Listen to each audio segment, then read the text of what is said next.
Alors, 1, je suis promu. 2, je suis muté dans une autre agence. 3, je suis viré. 3. Tu te sens bien, maman? C'est vrai que t'es pas tout à fait clair, chérie, là. Eh ben voilà, vous avez tout compris. Je suis viré et c'est pas très clair. Bah, je peux essayer de la faire rentrer dans ma boîte? Ah oui. La question est de savoir est-ce que j'en ai envie, quoi. Non, c'était fabuleux, autant au niveau de la participation écrite que de la participation orale. Et là, le rôle des comédiens, c'est bien évidemment d'être suffisamment à l'écoute de ce public pour pouvoir reprendre ensuite en improvisation ce que le public a apporté.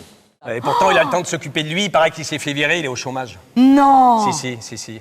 Oh, remarque, ça m'étonne pas. Tu vois, vu comment c'était un glandeur quand il était étudiant, ça ne m'étonne pas qu'il n'ait pas changé. Hein. Mais ça, c'est le genre de mec, je vais te dire, à profiter du système. Hein. Tu vois, il se fait assister, là. On a beaucoup apprécié le fait que Christian Poissonneau prenne le temps de rencontrer des personnes qui agissent sur le terrain aux côtés de chercheurs d'emploi et qu'il prenne aussi le temps de rencontrer des personnes qui sont en situation de chômage et qui, tous les jours, sont face justement à des représentations, à des stéréotypes.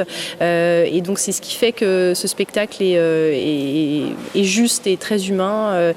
C'est qu'il s'inspire de situations vécues. Mais je comprends pas, ça fait 15 ans que je travaille dans cette boîte. Tout le monde me disait bravo, super, excellent boulot, continuez comme ça.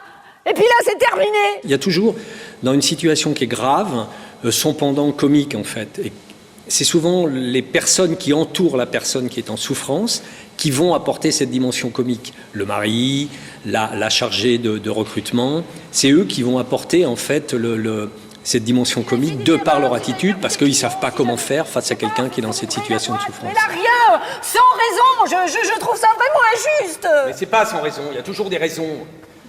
Papa. Oui, c'est vrai que les femmes peuvent être discriminées, mais quand il y a un risque de grossesse, je ne crois pas que ce soit votre cas.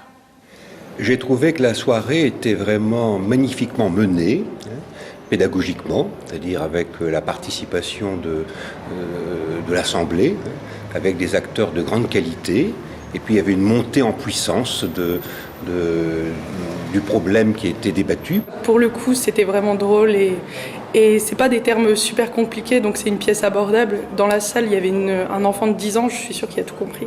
C'est génial, non? Franchement, c'était interactif en plus. Cette pièce, elle reflète la réalité, mais avec beaucoup d'humour.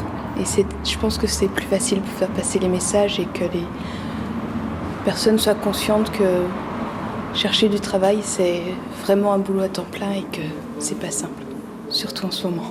Félicitations aux comédiens et bonne tournée.